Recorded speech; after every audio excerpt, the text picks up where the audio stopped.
Hello दोस्तों, power finance के bonus के बारे में हम इस वीडियो में डिस्कस करने वाले हैं और साथ साथ एआई की हेल्प से, चैट जीपीटी की हेल्प से हम बिजनेस एनालिसिस भी इस वीडियो में पावर फाइनेंस का करने वाले हैं। तो लास्ट तक वीडियो को जरूर देखिएगा। तो देखिए, पावर फाइनेंस का जो बोनस है वो 1:4 के रेशियो में आने वाला है। इसका मतलब क्या है कि फॉर एग्जाम्पल आपके पास 4 इक्विटी शेयर है तो आपको 1 या 1 बोनस शेयर मिलेगा। 40 शेयर है तो 10 बोनस शेयर मिलेंगे। तो आपके पास टोटल कितना 50 शेयर यहां पर हो जाएगा। आप ऐसे यहां पर कैलकुलेशन कर सकते हैं। नेक्स्ट इंपॉर्टेंट चीज, ये जो एडजस्टमेंट है बोनस का, ये कब होगा?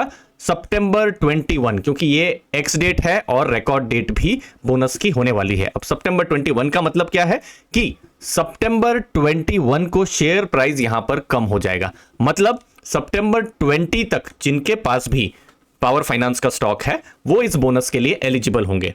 और सितंबर 21 को फॉर एग्जांपल मैं बाई करता हूं तो मुझे बोनस का यहां पर कुछ भी यहां पर फायदा या नुकसान कुछ नहीं होगा। हाँ, एक चीज बिल्कुल ध्यान में रखिएगा, बोनस से जो फंडामेंटल्स हैं किसी भी कंपनी के कुछ चेंज नहीं होते हैं, तो वो भी बिल्कुल ध्यान में रखना। ये जस्ट एक एडजस्टमेंट है जहां पर कंपनी कुछ शेयर्स बोनस में अपने इन्वेस्टर्स को दे रही है, लेकिन शेयर प्राइस भी दोस्तों कम हो जाएगा। जैसे एक एग्जांपल हम लेते हैं यहां पर, ये देखिए, जैसे फॉर एग्जांपल अभी पावर फाइनेंस का यहां मैं शेयर प्राइस देख रहा हूं कुछ 280 के आसपास है। अब ये वीडियो मैं 20 से मैं पहले बना रहा हूं, हमको नहीं पता है इस मोमेंट पे कि 20 या जो 20 सितंबर को क्या प्राइस रहेगा, तो मैंने एज एन एग्जांपल 280 का प्राइस लिया हुआ है। तो 280 का जो प्राइस है 21 को आप देखेंगे शेयर प्राइस 224 यहां पर हो गया होगा। समझ लीजिए 300 का प्राइस है, 240 का प्राइस हो गया होगा। ठीक है, तो ये जस्ट कुछ मैं एजम्पशंस यहां पर ले रहा हूं क्योंकि हमको 20 सितंबर का प्राइस पता नहीं है। आप कैसे कैलकुलेट कर सकते हैं? जो भी 20 सितंबर का प्राइस होगा उसको मल्टीप्लाई करिएगा 4 के साथ और डिवाइड कर दीजिएगा 5 के साथ, तो हमको पता चल जाएगा कि सितंबर 21 में क्या प्राइस में जो भी शेयर है पावर फाइनेंस का वो ओपन होगा। अगेन ये एक एग्जांपल है, हमको पता नहीं है। और दूसरी चीज है, बोनस का कोई फंडामेंटल चेंजेस नहीं होते हैं कि बोनस आने से कंपनी का प्रॉफिट बढ़ जाएगा या फिर कंपनी के जो दूसरे जो रेशियोज हैं उस पर फर्क पड़ जाएगा। नहीं, ऐसा यहां पर कुछ फंडामेंटल चेंजेस नहीं होते हैं। नेक्स्ट है कि कुछ दिन तक हो सकता है बोनस शेयर आपके डीमैट में ना दिखाया जाए, तो ये जो पूरा जो प्रोसेस है अक्टूबर 11 या उससे पहले कंप्लीट हो जाएगा। तो ये बोनस से जुड़ी हुई इंपॉर्टेंट बातें रही। अब पावर फाइनेंस की बात करते हैं और बिजनेस को थोड़ा डीप में समझते हैं। देखिए, पावर फाइनेंस लोन देते हैं। किसको लोन देते हैं? मोस्टली पावर सेक्टर की जो कंपनीज हैं उनको लोन देते हैं। मुझे अगर लोन की जरूरत है तो हो सकता है एचडीएफसी बैंक या एसबीआई के पास में जाऊं, पावर फाइनेंस के पास मैं नहीं जा सकता हूं। यहां पर स्पेसिफिक उनका जो रोल है, पावर डिस्ट्रीब्यूशन या ट्रांसमिशन या जनरेशन कंपनीज, उनको लोन देने में उनका रोल है। अगर हम क्वार्टर 1 का अगर हम बात करेंगे तो इंटरेस्ट से उन्होंने कितना कमाया है? 20,816 करोड़, जो कि लास्ट ईयर 18,306 करोड़ था। मतलब इंटरेस्ट उन्होंने ज्यादा कमाया है। प्रॉफिट की हम बात कर रहे हैं तो लास्ट ईयर 4,580 करोड़ था, इस बार 5,982 करोड़ है। तो प्रॉफिट्स भी यहां पर पावर फाइनेंस के इंक्रीज हुए हैं। तो प्रॉफिट्स तो यहां पर इंक्रीज हुआ ही है। फिर जो उनका, चूंकि लोन का उनका मेन बिजनेस है, तो 17% लोन एसेट भी इंक्रीज यहां पर हुआ है। और साथ साथ में अभी अपने आप को डाइवर्सिफाई भी कर रहे हैं, जैसे इंफ्रास्ट्रक्चर में लोन है उसके लिए वो जा रहे हैं, और पावर सेक्टर में जो नेक्स्ट ट्रांसफॉर्मेशन आने वाला है, क्लीन एनर्जी स्पेस जो है, जहां पर solar, wind, green hydrogen, storage, यहां पर बहुत फोकस होने वाला है। तो वहां पर भी पावर फाइनेंस अब एग्रेसिव जा रहे हैं, जो भी लोन रिलेटेड जो रहेगा काम उसके लिए वो जा रहे हैं। नेक्स्ट है, एक बड़ा चैलेंज था, हो सकता है 5-6 साल पहले अगर आप पावर फाइनेंस का अगर आप डेटा देख रहे होते तो आपको एनपीएस बहुत ज्यादा देखने को मिलते। अभी आप देखेंगे कि एनपीए उनके कम है, 1.04% का उनका एनपीए है। रिन्यूएबल पे उनका अभी ज्यादा से ज्यादा फोकस है और लोन एसेट लगभग 4.3 लाख करोड़ का है। तो नया कोई भी एनपीए उन्होंने क्वार्टर में ऐड नहीं किया है। और ये इंपॉर्टेंट है दोस्तों, क्योंकि एक एनपीए अगर ऐड हो गया तो एक बड़ा इंपैक्ट भी हो सकता है। 500 करोड़, 1000, 2000 करोड़, बहुत बड़ा इंपैक्ट हो सकता है। देखिए, होता क्या है, जो कमर्शियल बैंक्स हैं जैसे एचडीएफसी बैंक या आईसीआईसीआई बैंक, सोच लीजिए किसी रिटेल क्लाइंट को दिया, तो कार लोन दिया है या हाउसिंग लोन दिया है, तो मैक्सिमम उनका कितना 10 लाख, 20 लाख या 1 करोड़ तक का उनका मैक्सिमम एक्सपोजर रहता है। यहां पर एक्सपोजर ही बहुत बड़ा रहता है, 1000-2000 करोड़ का रहता है। तो एक एनपीए आना भी बहुत बड़ा यहां पर रिस्क हो जाता है, जो कि एक्चुअली में इन कंपनियों को वो जो चैलेंज है हमको देखने को मिला था, खासकर लास्ट 5-6 साल पहले की जो साइकिल थी, जहां पर प्राइवेट सेक्टर में बहुत सारे जो पावर या फिर जो इंफ्रा जो प्रोजेक्ट्स थे, बहुत सारे एनपीए हो गए थे दोस्तों। ओवरऑल डिसबर्समेंट देखेंगे, इस इंक्रीज हुआ है 22,792 करोड़ का डिसबर्समेंट हुआ है। लास्ट ईयर 4,643 करोड़ का डिसबर्समेंट हुआ था। तो डिसबर्समेंट बढ़ता रहे, चाहे वो जनरेशन, ट्रांसमिशन, डिस्ट्रीब्यूशन में हो, अच्छी बात है, बस एनपीए यहां नहीं होने चाहिए।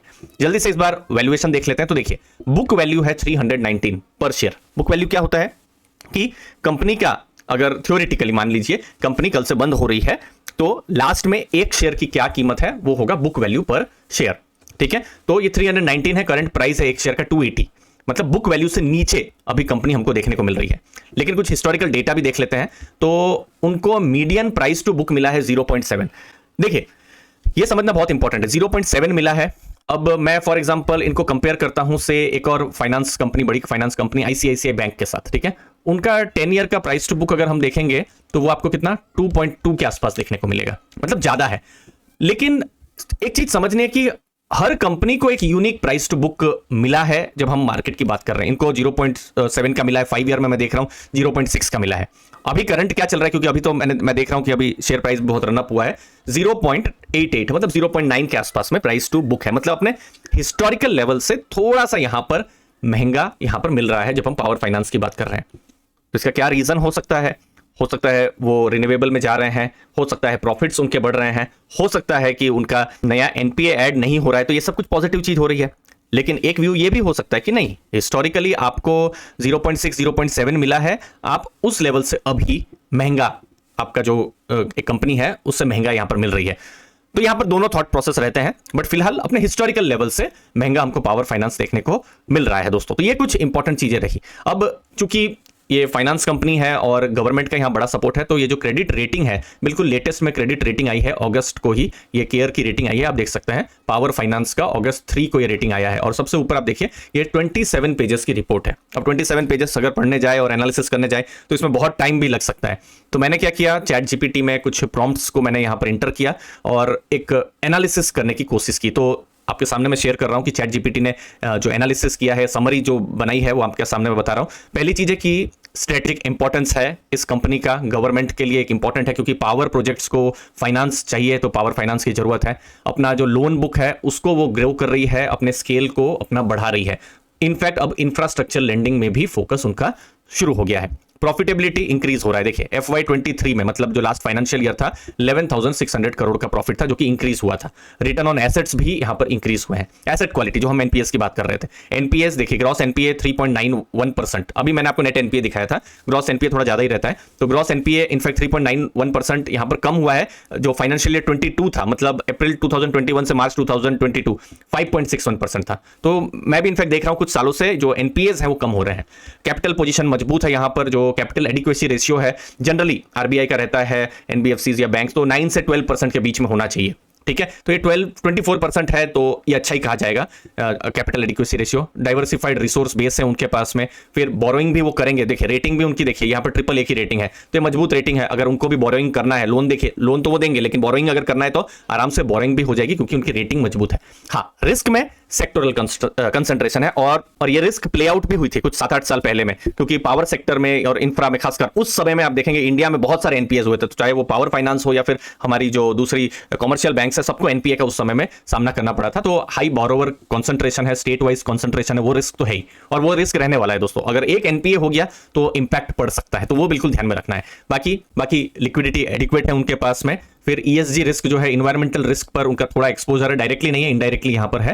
तो ओवरऑल जो मैं रेटिंग रिपोर्ट में समझ रहा हूं कि इससे इतना पता चल रहा है कि एक स्ट्रेटेजिक कंपनी है गवर्नमेंट के लिए, और धीरे धीरे करके वो ग्रोथ की तरफ जा रहे हैं। बस रिस्क अगर आप देखेंगे कि यहां पर कॉन्सेंट्रेशन थोड़ा सेक्टोरल है, पावर सेक्टर में उनका लोन जाता है। बट देखिए नाम में ही पावर फाइनेंस है, तो वो स्पेसिफिक पावर सेक्टर में ही मैक्सिमम लोन देंगे। बट यस, अभी धीरे धीरे वो इंफ्रास्ट्रक्चर और बाकी लॉजिस्टिक्स लोन में भी जा रहे हैं, लेकिन वो ओवरऑल पोर्टफोलियो का एक छोटा पार्ट है। फिर नेक्स्ट एक और चीज है, अभी रिन्यूएबल पर अभी बहुत फोकस है सबका, बट ये कैसे प्ले आउट होगा वो नेक्स्ट 4-5 साल में पता चलेगा। अगर बहुत सक्सेसफुल रहा, जिनको भी उन्होंने लोन दिया है उनका भी अगर अच्छा IRR हुआ, प्रॉफिट उन्होंने भी किया, तो फिर तो पावर फाइनेंस के लिए अच्छा है। लेकिन वो फिर क्वार्टर टू क्वार्टर देखना जरूरी हो जाता है दोस्तों। इनफैक्ट चैट जीपीटी ने मेरा घंटों का काम मिनटों में कर दिया है, और आपको भी ये यूज हो सकता है, और ये मैं सिखाने भी वाला हूं AI powered stock selection strategies में। यहां पर मैं 8 लाइव क्लासेस लेने वाला हूं सितंबर 23 से अक्टूबर 5 के बीच में। मैंने डिस्क्रिप्शन बॉक्स में लिंक को दिया हुआ है। यहां पर मैं क्वालिटेटिव क्वांटिटेटिव एनालिसिस में समझाऊंगा, साथ में AI टूल्स को आपके साथ में शेयर करूंगा। डिविडेंड इन्वेस्टिंग पर एक स्पेशल क्लास होने वाली है, और इन्वेस्टिंग चेकलिस्ट आप कैसे बना सके उस पर फोकस रहेगा। 2 हमारे सबसे सक्सेसफुल कोर्स आपको फ्री में मिल रहे हैं। इनफैक्ट आप अभी रजिस्टर करते हैं तो इनके 20 से ज्यादा वीडियोस हैं, आप अभी से ही एक्सेस कर सकते हैं। स्टॉक सिलेक्शन और डिविडेंड इन्वेस्टिंग दोनों कोर्स के वीडियोस आप अभी से ही चेक कर सकते हैं दोस्तों, आप अभी से ही देखना शुरू कर सकते हैं। मैं आपको 50 से ज्यादा प्रॉम्प्ट्स बताने वाला हूं, सिखाने वाला हूं, और इन प्रॉम्प्ट्स को आप, चाहे वो इन्वेस्टिंग हो या अपना रियल लाइफ हो, आप जॉब कर रहे हो या फिर पढ़ाई कर रहे हो, कैसे आप यूज कर सकते हो उसके बारे में मैं आपको बताऊंगा, क्योंकि रियल लाइफ में बहुत बड़ा एआई का चेंज हो रहा है और एआई आपका एक असिस्टेंट बन सकता है। लर्निंग मटेरियल्स आपके साथ में शेयर करूंगा, फिर इन्वेस्टिंग चेकलिस्ट आपके साथ में शेयर करने वाला हूं। स्पेशल डिस्काउंट है, गणपति पूजा आ रही है, गणेश जी करके कूपन कोड है जिससे आप 500 रुपीज का एडिशनल डिस्काउंट पा सकते हैं। प्राइवेट व्हाट्सएप कम्युनिटी रहने वाली है, अगर आप यहां पर इस कोर्स में इनरोल करते हैं, कभी भी डाउट हो आप मुझसे पूछ सकते हैं। रिकॉर्डिंग का एक्सेस आपके लिए हमेशा रहने वाला है। डाउट क्लियरिंग आप कर सकते हैं, चाहे व्हाट्सएप है वहां पर कर सकते हैं, और हर महीने एक डाउट क्लियरिंग सेशन भी होने वाला है। आपको क्या करना है, अर्ली फाइनेंशियल आजादी के ऐप को डाउनलोड करना है। एंड्रॉइड में ऐसा दिखाई देगा, और आपके पास एप्पल iOS है तो आपको LGIGZ करके कोड को इंटर करना है। यहां पर आप जो क्लासेस हैं ऐप में भी देख सकते हैं, वेब में भी आप देख सकते हैं, तो वो भी कोई प्रॉब्लम आपको नहीं होगी। कोर्स के लिंक मैंने डिस्क्रिप्शन में दिया हुआ है, एक बड़ा डिस्काउंट है गणेश जी करके, आप अपनी लर्निंग अभी से ही शुरू कर सकते हैं। जो 20+ वीडियोस हैं, 2 कोर्सेस हैं, उनके वीडियोस को देखकर। दोस्तों धन्यवाद आपके टाइम के लिए, मुझे उम्मीद है आपको वैल्यू जरूर मिलेगी। थैंक यू दोस्तों।